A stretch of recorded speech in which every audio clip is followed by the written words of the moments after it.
Okay, here with Trenton White, TLU's junior quarterback. And Trent, first year as a full-time starter, now going into your 10th game with the Bulldogs here this week against Southwestern. What's this year been like for you so far? It's been different. Past 2 years backing up Brent Peavy gave me time to, learn the system and I guess sort of get acclimated to college football. But this year it's been kind of a grind, body's taking a little bit of a beating, but that's part of it. That's fun to me. So it's first year as a starter has just been a blast. How long have you been playing football, and what was your start like back home in Saxe? I've been playing football ever since I could, all the way back to like YMCA and those days. But pretty much just growing up in Wiley and Saxe area, playing football, flag, tackle, and Pop Warner and all that, all the way up through the ranks through middle school, high school, and now I'm here at TLU. Have you always been a quarterback? For the most part. I mean, when I was younger and kids were sort of, allowed to go both ways on the ball, I played defense and offense. Middle school, I played mostly defense, and then high school, freshman year, started back playing quarterback, and pretty much been a quarterback ever since then. Have you always been primarily a throwing quarterback? Or, we saw you this past week with your greatest rushing game as a Bulldog. You've always shown the ability to get those yards on the ground, but have you always been primarily a pocket passer? Definitely. I can run. It's not my favorite. I like to throw the ball. That's the fun part to me. But I feel like that is one of my assets, I guess, is being able to run whenever I need to. And whenever I need to, I've been able to. And I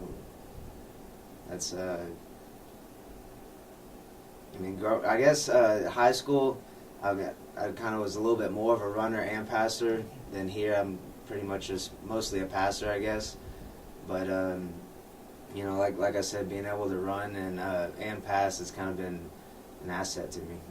Now, the last 3 games in particular, or the last 2 games in particular, I guess we go back to the Mayheart and Baylor game as well. A lot of attention on Marquise. And you have become so good throughout the year with that play fake, that ball fake, keeping the ball, whether it's going down the field with the pass or running it yourself. Have you always been a really good handler with the football? I feel like I have. Coach Padron kind of stresses to me that whenever we do play action and stuff, it's important to make it look exactly like a run play until the last second when you're ready to throw the ball. And I feel like me and all the running backs that we practice with and go through it with, we're all good at it, and that's kind of what sort of separates us and makes this offense good at it, I guess. Do they know? Do Marquise and AJ know you're giving them the ball on some cases, or do they not know? A lot of times we do have basically the option to throw it or pass it, or to throw it or run it. Mm-hmm. And sometimes they know, sometimes they don't necessarily know. Sometimes they have an idea, but a lot of times it's kind of up to me to just read the defense and take what they give us. Tell me about that first touchdown run that you had, the 12-yard run. Marquise has 3 big runs to get us down into the red zone, and then you with another a zone read, I guess it would be, the keeper up the middle. What did you see there? That's pretty much what it was. It was a power read.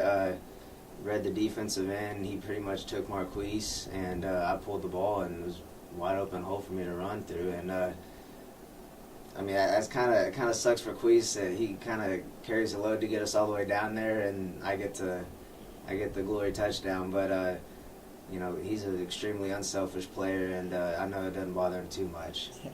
He's happy to see you in the end zone, or anybody in the end zone, isn't he? Oh yeah.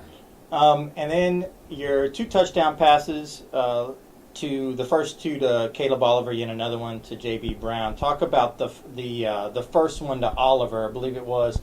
The scramble to your left and throwing it down the field to him. And kind of a jump ball for him. He was able to go up and get it. What did you see on that play? Well, originally he had a post on that play, I think, and the pocket kind of sort of collapsed on me, and I pretty much just had to scramble and look downfield, and I saw him. He wasn't necessarily wide open, but he was definitely one-on-one with a shorter corner, and I figured if I could throw it high enough and at least give him a chance that, he'd at least have a chance to catch it, if not catch it. So, and sure enough, he did. What has it been like with Caleb as a sophomore, his first year on the varsity? He has really come on this year. A lot of touchdown passes, 6 consecutive games with at least 1 touchdown grab. What's it been like, the connection between you guys?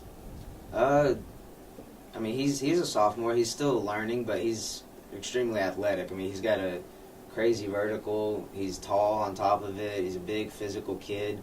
It's hard to guard him. So that's his size is something he's definitely got going for him right now. And then Coach Ingram and Coach Padron keep teaching him. I'm pretty sure he learns something new every single practice, even here in week 10. He's pretty much just a baller. He knows how to play the ball in the air well, and he's, like I said, he's just big, strong, and goes up and gets the ball. And your freshman, J.B. Brown, with a touchdown grab for you, had to tiptoe into the end zone, or keep his feet inbounds, at least 1 foot inbounds there in the end zone.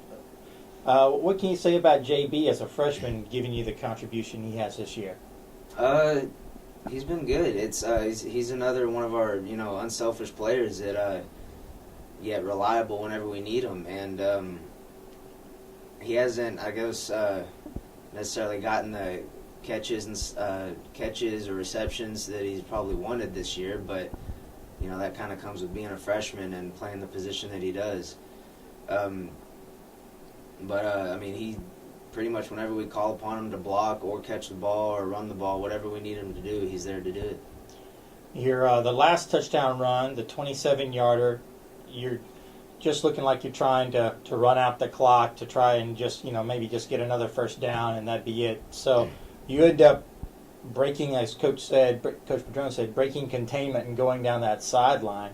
And I don't know if you've watched the video. Did you see the block that Lewis gave you during the play? I did. What did you see there? I didn't see it during the play. I saw it on film the next day, but he was pretty happy about it. I remember he was, coming up congratulating me and everything, and I probably don't make it to the end zone if it wasn't for that block. But he did a great job. It's a great play for him. And when did you realize you might score on that play?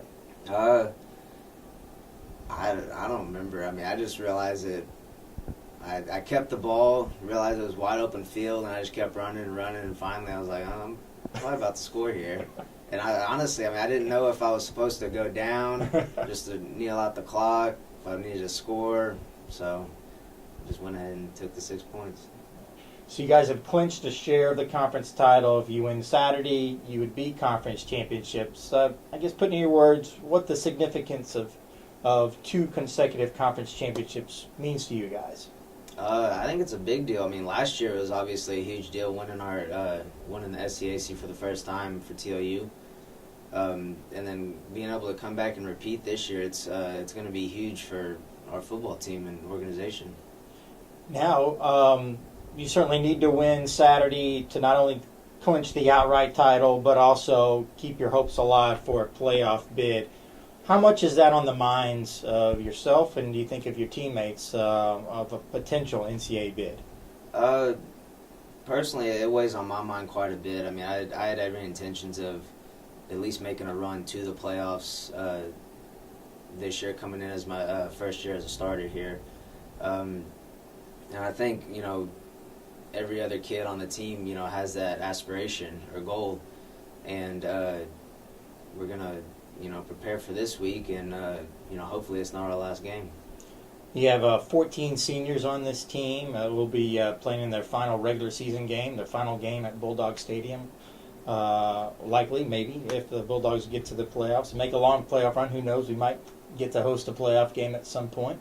But 14 of those guys, and you've been with them for 3 years. What's it going to be like for you seeing them play in their final regular season game? Probably a little emotional. I mean, I know all the seniors fairly well. They're all great guys, great leaders. Put a lot into this program, and to see those guys on their last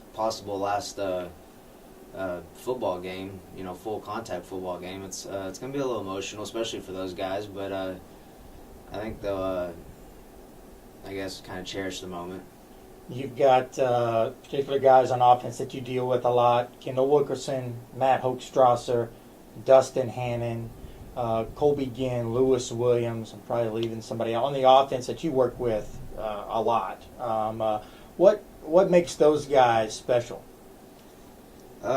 Just being around them, day in and day out on the offensive side of the ball. I mean, they're cut up guys. They're great guys to be around. Sometimes they can kind of work on my nerves whenever it's time to get serious and go to work. But I mean, other than that, I mean, they're just great guys and great leaders. I mean, even they a lot of them probably don't even realize how good of leaders and that they are leaders and how big of an impact they have on some of these freshmen and sophomores. Is the offensive line the biggest cut up on the team? Most of the cut ups on the team? Probably. I mean, those guys are cut ups, but they at the same time, Kendall in particular, he knows when it's time to turn the serious switch on and get to work and get stuff done.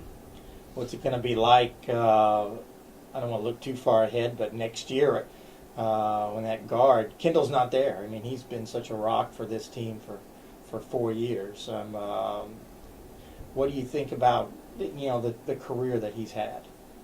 I mean, he's had a great career here. I don't necessarily know who's going to take his spot next year, but he has a huge impact on our offensive line, calling out fronts, calling out checks for him and stuff like that, and for him to be able to do that and sort of still be the leader and everything that he is and have that kind of stuff. Basically, the coaches being able to rely on him that much is pretty impressive for someone like that, and it's going to be interesting to see who takes the spot. Well, we don't have to worry about that yet, as the Bulldogs host Southwestern this week, Saturday at 1 p.m. Trent, we thank you for your time, and best of luck this week. Thank you.